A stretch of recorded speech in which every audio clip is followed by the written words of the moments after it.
there's this weird phenomenon that kind of happens here in the new collecting space. As these wild new collectors start entering the hobby, not every single one of them starts because they really do like Pokemon and Pokemon cards. A good majority of these collectors jump into the hobby because they see the value in Pokemon, especially since 2020 till now. They see the explosion on the value, how much money there is in Pokemon cards. They start by grabbing sealed, right? Because they see how much people are willing to buy sealed product from, especially right now. Right now, during this hyper modern era of Scarlet and Violet and Mega Evolution, hyper modern, that's a term that Henry Poke's Corner, that Henry kind of like talked about with Heart Attack EX, and I do like it. I think it really does describe where we're at right now, hyper modern. Now, after a while, after seeing like the news of how much money there is in hypermodern, like in all these new chase cards, what they really start seeing too is how much money there is behind the vintage stuff.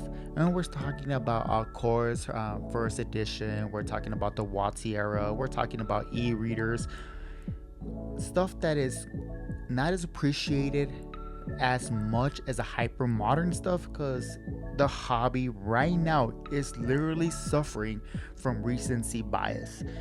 New set, best set is the mentality, when it's a bunch of bullshit too. Because let's be honest, I don't think Chaos Rising is a new set, best set. I mean, I know for the most part the majority dislike Perfect Order, and right now, as we're waiting for Pitch Black to be like to fully release the full art rare and SAR gallery, there's a lot of questions right now. Mega Evolution is not as crazy, but that's where people start collecting, and with time they kind of start evolving as they continue touching like either graded cards of the hyper modern stuff or single cards of the hyper modern stuff.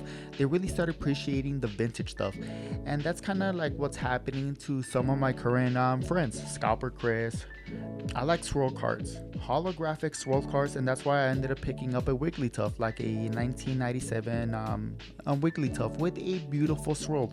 Now the card that I'm going to go ahead and show you, that I'm showing you right now, my bad, it's going to be an 8.5 Japanese card. Now I'm planning of cracking it and regrading of a tag for my personal collection because it has a beautiful swirl, and I love that kind of stuff.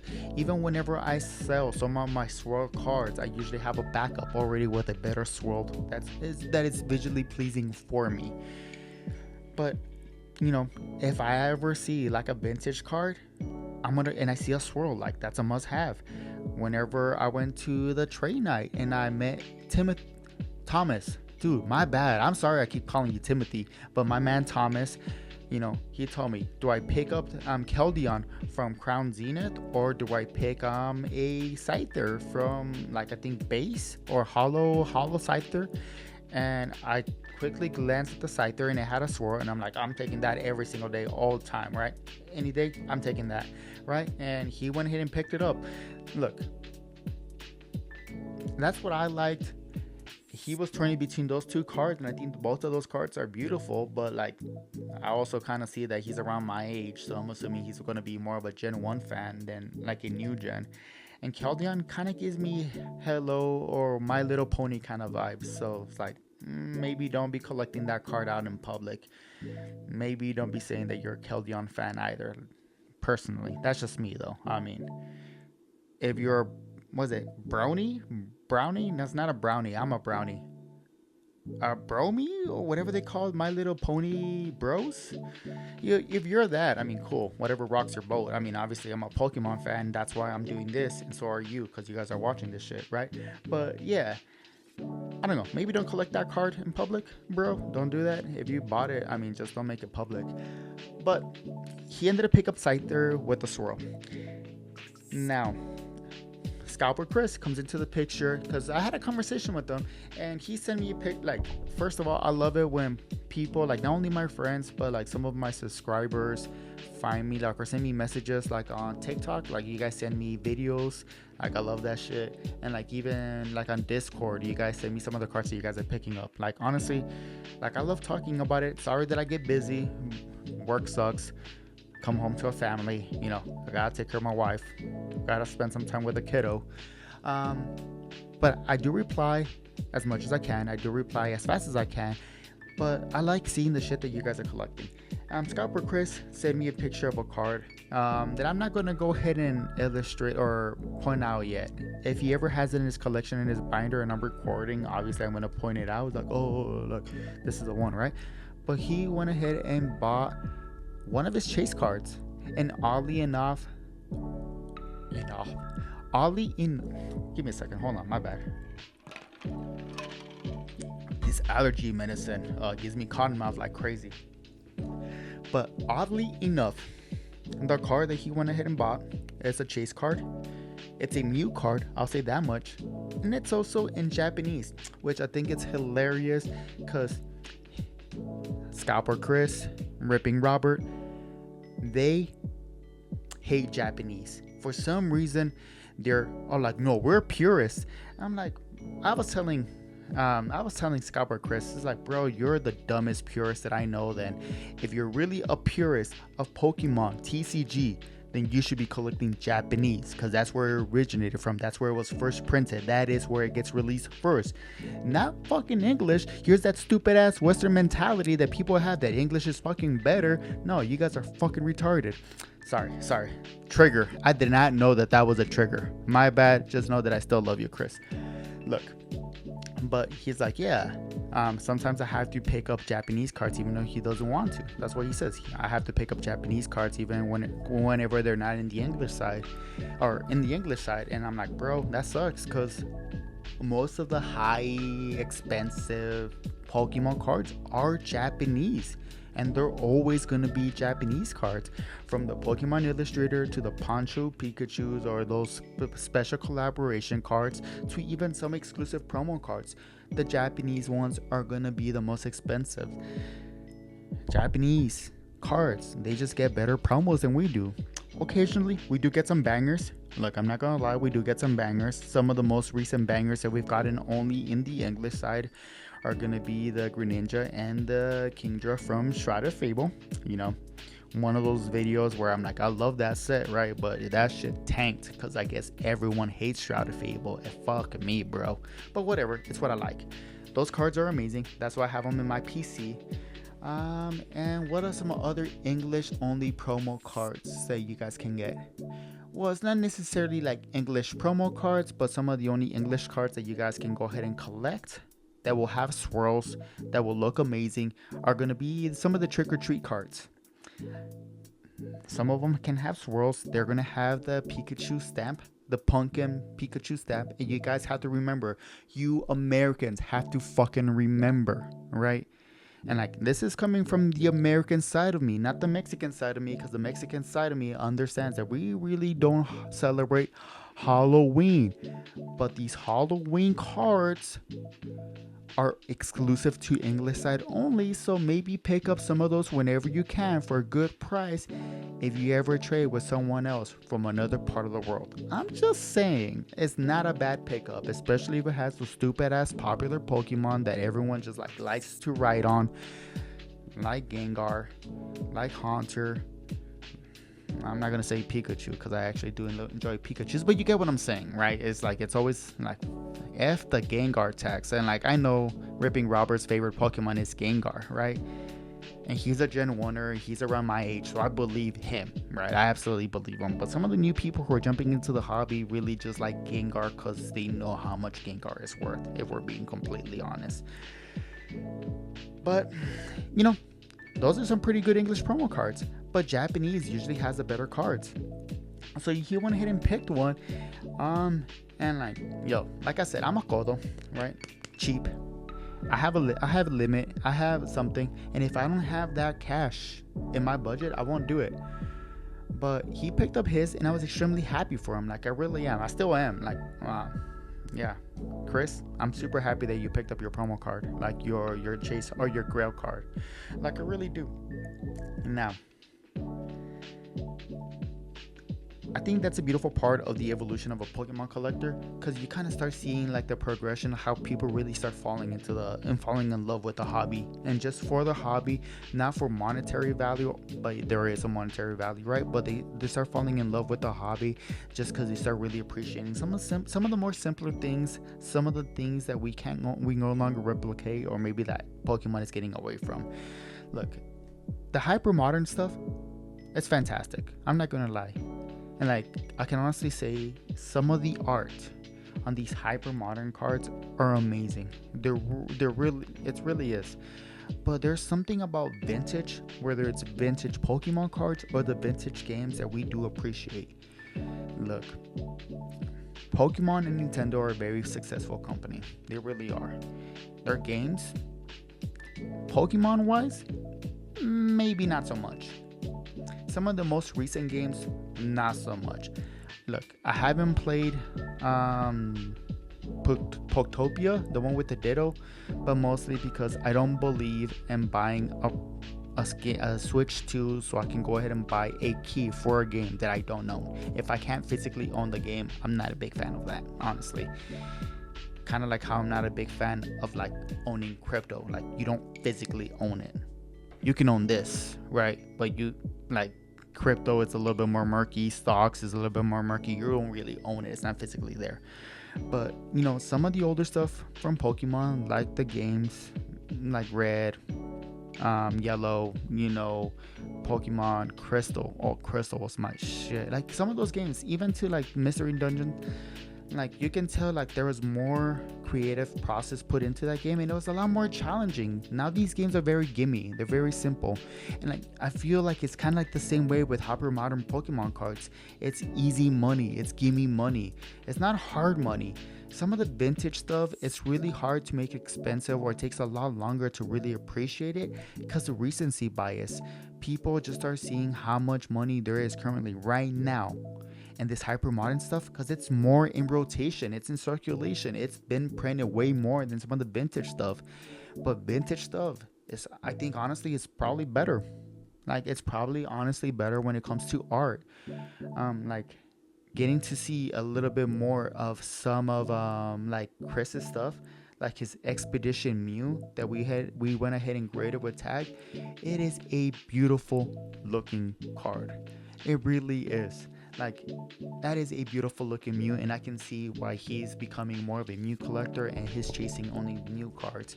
But kind of having Zach, like, as I was seeing him, Zach, the bald guy from the Trey Night video, him like just like interact with Chris, but like kind of seeing the cards that he has, like, I appreciate it a lot more.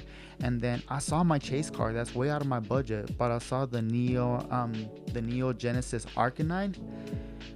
Oh my god, such a beautiful card. Like, and honestly, like, right now it's out of my price range. I wish I could trade for it raw. I would definitely trade something like something of more value or same value if I can get like a fantastic copy, like a Pokemon Center ETB Ascended Heroes. Like, I would trade that for that. Like, you know, maybe some people it's like, oh, you're at a loss. But here's the thing, whenever it comes to like as a hobby in collecting, sometimes it's okay to like get away from the monetary value and just collect the things that you really do love to collect the things that you love, the ones that you don't want to let go. Because how much, like, in your guys' collection right now, do you guys really feel attached to? Look, Chris went ahead and bought his chase card, and now he's facing that question. It's like, I think it's time for me to start getting rid of some of my modern stuff, and you know, so I can continue covering his expensive ass taste of the hobby, right? And like, he hit me up with a message later on today where he's like, I just sold his first thing. He sold one of his first products. He's a collector. Like, I know I call him Scalper Chris because that's just catchy, and you need a protagonist and an antagonist in a story, and this is my story, right? But Chris is a collector. Like, I knew that from the moment that I started talking to him about Pokemon. He is a collector. Ripping Robert is a degenerate, but he's also a collector. He likes to collect in the most riskiest way, and there's beauty to that. I think that's hilarious, even though it makes me feel uneasy sometimes. Like, that's how people do it. But like Chris, he's buying things and he's like, I want to bend. It's like, bro, I don't think he's gonna bend. I really don't think he's gonna bend. I don't think he has the ability to let go of stuff. But today he sent me a message. I sold something, and I'm like, what you sell? And he's like, I sold my Santa Fe Charizard skateboard. It's like, look, that's a big ticket item. If you know anything about Pokemon collectibles, the Santa Fe skateboards, that's the whole different market. Plus having the Charizard, that's insane. Like, so he sold that, so I'm assuming he can continue the cost of his hobby, which is it's crazy. Like, but this is like it's part of the evolution of being a collector. You start with sealed, you go with the stuff that you know, which is typically hyper modern. Whenever you start getting into collecting, you start getting into your vintage, and then you really start narrowing down the things that you want to collect. Then you realize the things that you really want to collect for your collection are highly expensive, and the only way that you're going to be able to collect your stuff is going to be from either working your ass off and your full-time job, and not trying to make money out of a second thing like this, right? Like this. I'm gonna call it for what it is, right? This is entertaining too, but if I got monetized, I'll be super happy too. I'm not gonna lie, right? Or you sell your collection. You start selling collection pieces. And I'm like super happy for Chris, because he's really showing to me, like, he has nothing to prove, right? But to me, he's really showing the growth of a collector. Like, the moment when you really have to turn on the hurt and start letting things go so you can get the things that you really, really want. After he showed me the card, I was super happy for him. I went to work the next day and I went and talked to him.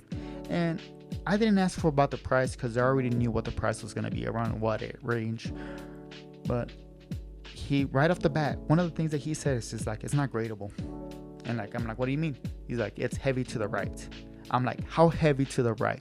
Is it like so leaning to the right where you believe that no people should be getting like government benefits, right, where you should be deporting all these other collectors back to the place of origins because they're not here paying your taxes as they're selling their products? How right are we leaning, right?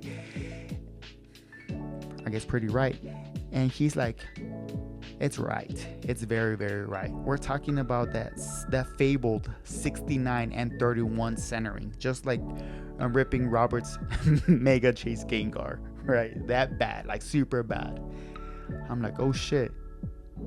So, does that bother you? I asked him, like, does that bother you? And he's like, no, it doesn't bother me. Okay, cool. Are you gonna get it graded? And he's like, I think I will. That's one of the few cards at this moment that I would still grade with tag, paying that $60 grading fee, just so I can have my card, so I know what grade it is, so I know like what grade it is, and I can go ahead and just have it in my PC. And I'm like, then go ahead and do it. This is one of those few moments. It's a high ticket item. It's an expensive item. And if he really wants to protect it and kind of get all the readings of that card, like all the data and what that card's condition is, because he paid a significant amount. I'm not going to say, but he paid a significant amount until you guys see the card. Then I'll go ahead and disclose that information if he's happy with that, right? Because he is buying a chase card right now when the Pokemon hobby is very, very hot, so the prices are going to be inflated. But he wants to know the true grade of his card, because whenever we grade with tag, we're asking for the true grade. Now, he should, after he knows his true grade, maybe we will have the conversation if he should grade it with PSA, if PSA is more liquid, because as tag collectors, it's something you guys have to, we acknowledge. PSA at the moment could be more liquid, But a tag slam has the same liquidity, and it's gonna true collectors like Chris will pay big ticket money items for cards like that whenever you have the data with them. But honestly, it's been fun. Like this whole entire thing. Like right now, honestly, the hobby kind of sucks. Grading's expensive. Grading is paused. Grading is taking forever. The new sealed product is kind of bah, right? We've gone from Perfect Order to Chaos Rising to Pitch Black, and the thing that has gotten people the most excited are not the new sets. They're gonna be the first partner cards, the second partner cards, Ascended Heroes. So like the hobby right now for like sealable, like sealed product kind of sucks because everyone's connecting the same shit. Everyone's going after the same shit. So like we're taking L's in grading, we're taking L's in new sealed product, and kind of like the hobby right now honestly is still kind of like stagnating. It's moving left to right, where not a lot of things are moving forward that I like seeing. Like I like seeing Chris kind of evolve into the collector that he's destined to be. I almost said the card. I almost said it. Like I'm so happy for him. But look, as you guys are watching this, is there a card that you would be chasing, that you would want? Cause I know my card, but there's other beautiful cards out there, different Pokemons that I really do appreciate it, that I've been seeing in person, that I've talked about in the channel, like the stuff that Tag Chill gets graded. Like I love that stuff. I do love the stuff that he grades, and the stuff like I need to talk about some of the cards that he's graded and where he's missed out. But like I think vintage has a great place. But like my bad, sorry. Staying on topic, because I always fail to do that. Is there a card right now that you are chasing that you would pay significant amount of money, like, hey, this is kind of stupid and maybe I shouldn't be doing it, but I really need it in my collection kind of card? Now, and if you do, are you happy with it being a raw copy, or are you happy with it being possibly a tag 9? Because tag 10 vintage, it's out of the question, right? Or not out of the question, but the chances are slim to none. Is there a card that you would be chasing that hard? Let me know. Type it down in the comment. Outside from that, I really do hope that you guys having a fantastic day, and I'll catch you guys next time.